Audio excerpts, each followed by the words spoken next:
रोटिया,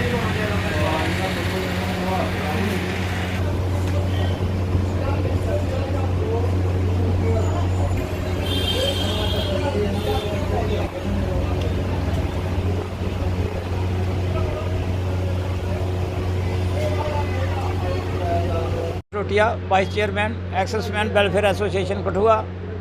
आज हमारी सेकंड हाफ मंथली मीटिंग है और मीटिंग में सबसे पहले हमारी यही ड्यूटी बनती है कि खास करके वन रैंक वन पेंशन के ऊपर क्या क्या प्रोग्रेस हो रही है और जो विडो पेंशन है उसकी क्या प्रोग्रेस हो रही है। खास करके जो ECHS में हमारे विडो वीर नारी एक्सेसमैन जाते हैं उनकी क्या समस्या हो रही है। तो यही चीज़ है कि सबसे पहले वन रैंक वन पेंशन का मसला जो है वो गवर्नमेंट के ऊपर हम बार बार यही रिक्वेस्ट कर रहे हैं कि जो नायब सूबेदार major, army lieutenant, army captain, इनकी बेसिक पेंशन जो है वो कम कर दी है। कम करने के बाद उनको बार यही बोल रहे हैं कि ये चीज़ें जो हैं कितने भी पे कमीशन हुए हैं ऐसा कभी नहीं हुआ और जो पे कमीशन आपने one rank one pension part 2 में रखी है ये बिल्कुल गलत है, इसको चेंज करिए। अभी one rank one pension part 3 जो जुलाई से लागू है वो भी आने वाली है। जैसे 2 आई है जैसे 3 आएगी फिर तो काम बिल्कुल ख़राब हो जाएगा हमें। और इसके ऊपर जितने भी मेमोरेंडम थे हमारे, हमने चाहे हमारे member of parliament doctor Jitendra Singh ji उनके पास भेजे थे, डिफेंस मिनिस्टर श्री राजनाथ सिंह जी के पास भेजे थे, इवन के प्रेसिडेंट साहब के पास भी भेजे थे और जो हमारे गवर्नर साहब हैं उनके पास भी भेजे थे। हम यही बार हर एक आदमी को रिक्वेस्ट कर रहे हैं, हर एक डिपार्टमेंट को यही रिक्वेस्ट कर रहे हैं कि ये वन रैंक वन पेंशन जो है इस खास करके जो फौज में सीनियर रैंक्स जो रीढ़ की हड्डियों का काम करते हैं, पूरी फौज को कंट्रोल करते हैं, उनके साथ ऐसा व्यवहार हो रहा है, ये ठीक नहीं है।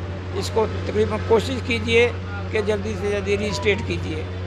दूसरी चीज़ जो है जितने हमारे एक्सेसमैन हैं वो बार यही बोलते हैं कि हमारी सिफारिश से एरियर नहीं आ रहा है, हमारी पेंशन ठीक नहीं आ रही है। पहले अकाउंट पोस्ट ऑफिस में थे, पोस्ट ऑफिस से बैंक में आए, बैंक से ट्रांसफ़र करके सिफारिश में भेज दिए।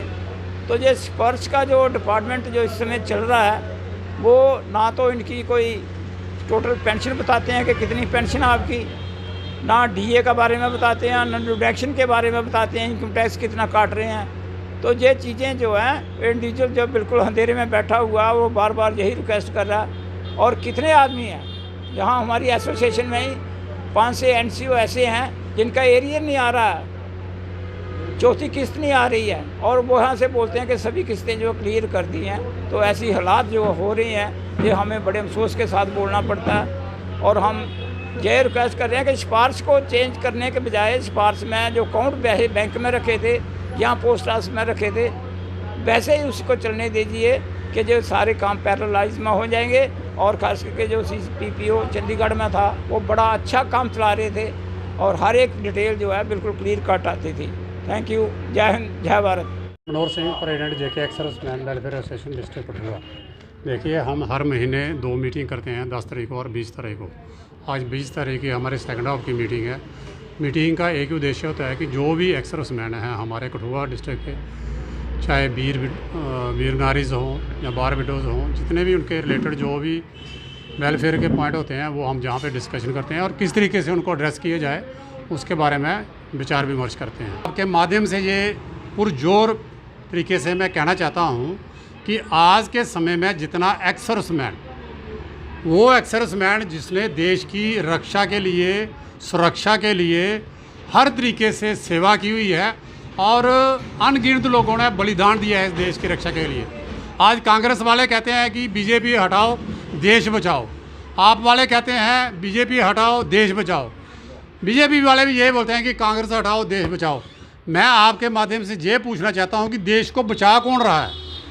देश को अगर कोई बचा रहा है तो वो इंडियन आर्मी है, इंडियन नेवी है, इंडियन एयर फोर्स है, सिक्योरिटी फोर्सेस के लोग हैं जो बॉर्डर पे खड़े रहते हैं दिन रात 24 घंटे, ये देश को बचाते हैं।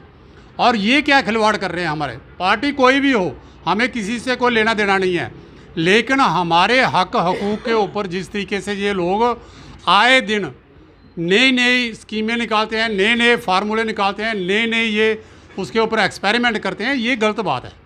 इसका मैं एक उदाहरण देता हूँ कि जिस तरीके से जब से देश आज़ाद हुआ था, पहले जितने भी पेंशन थे उनकी पेंशन थी जो वो पोस्ट ऑफिस में आती थी। जब थोड़ा सा मॉडर्नाइजेशन हुआ तो इन्होंने बैंक सिस्टम में कर दिया। बैंक सिस्टम में भी सबसे अच्छा था, लेकिन अभी जो ये मौजूदा सरकार है इन्होंने ये स्पर्श में दे दिया।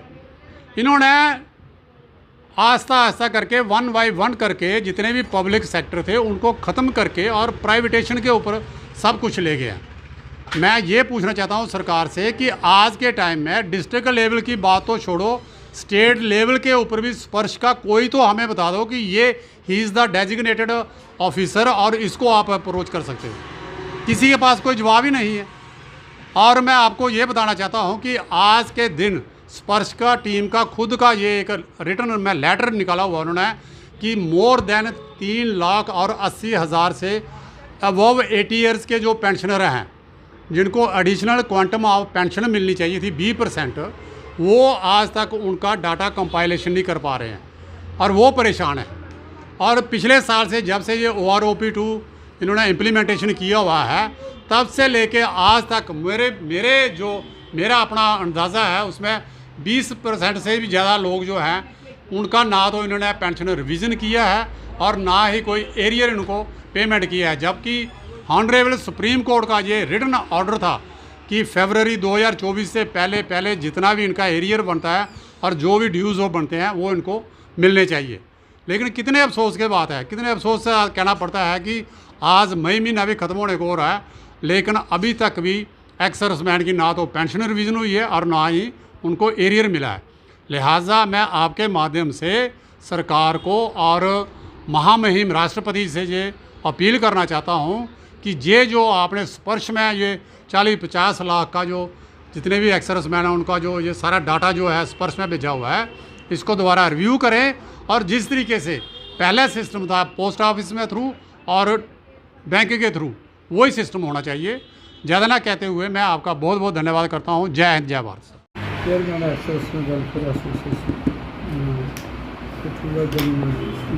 देखिए, जो मुख्य बातें हैं वो आदरणीय हमारे वाइस चेयरमैन साहब प्रेसिडेंट उन्होंने बता दी है कि आज का जो महत्व होता है, जो हमारी सोच होती है, जो हमारा चिंतन होता है, जो चिंता होती है वो एक ही होती है कि जो भी वेलफेयर्स होते हैं 20 दिन के अंदर, पहली मीटिंग है ये तो 10 दिन का समझो, 10 को हुई थी, ये 20 को है, उसके बाद इंटरवल 20 दिन का होता है।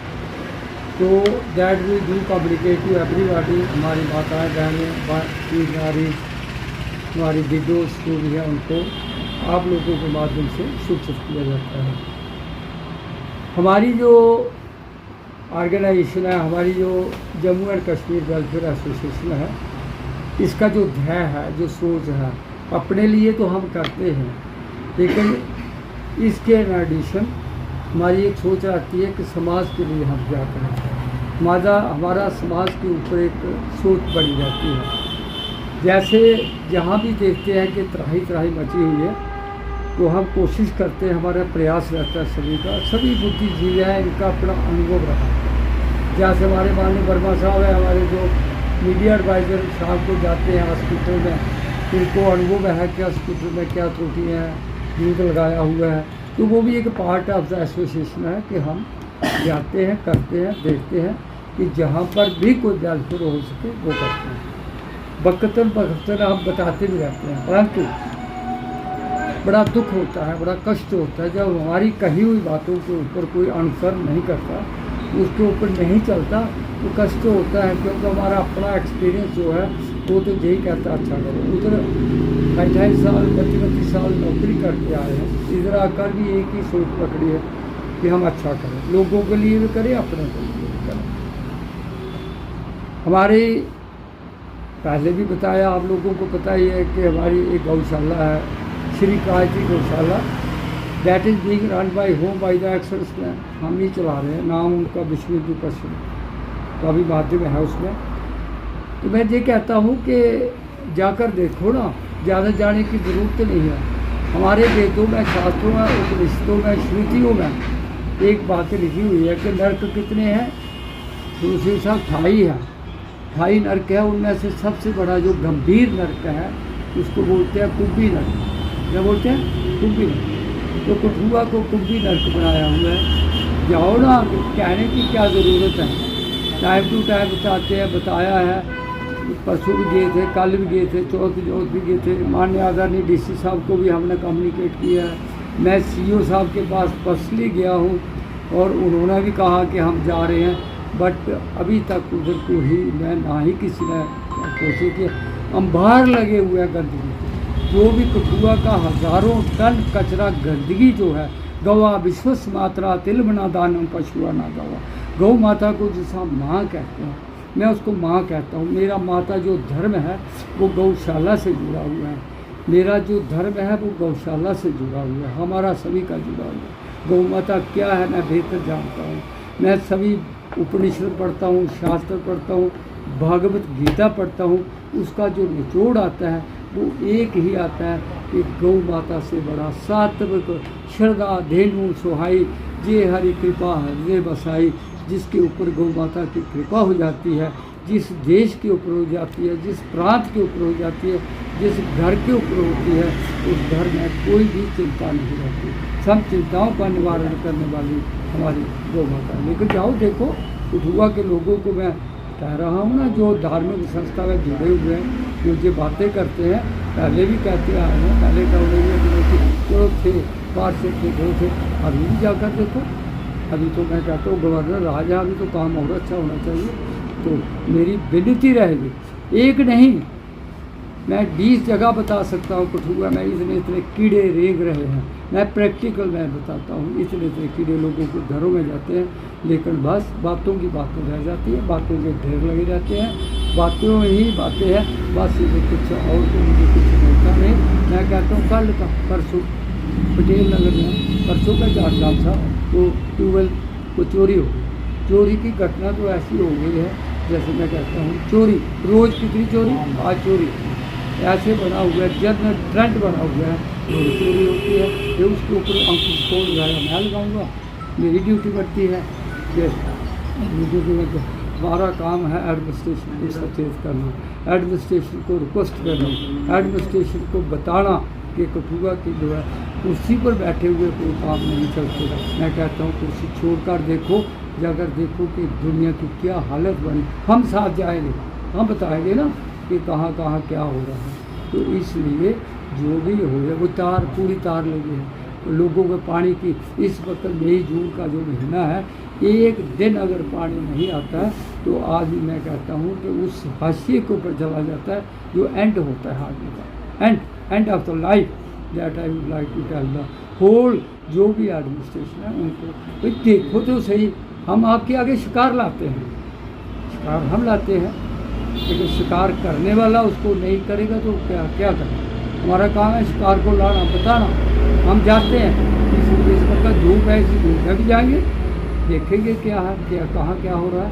अगर होता लेकिन बताने के ऊपर अगर कोई अनुसरण नहीं होता तो मेरे भैया अगर हमारे ऊपर भगवान करे कि आजकल पेय की कमी नहीं है, कहीं कोई किसी चीज़ की कमी नहीं है, तो कुछ ना कुछ समाज के लिए।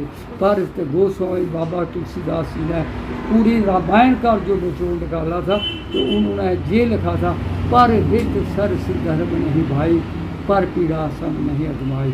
वो व्यक्ति मानव नहीं होता जो पर पीड़ा के ऊपर ध्यान नहीं करता। हम पीड़ा के लिए बताते हैं कि पीड़ा है, लेकिन निवारण करना किसका काम है।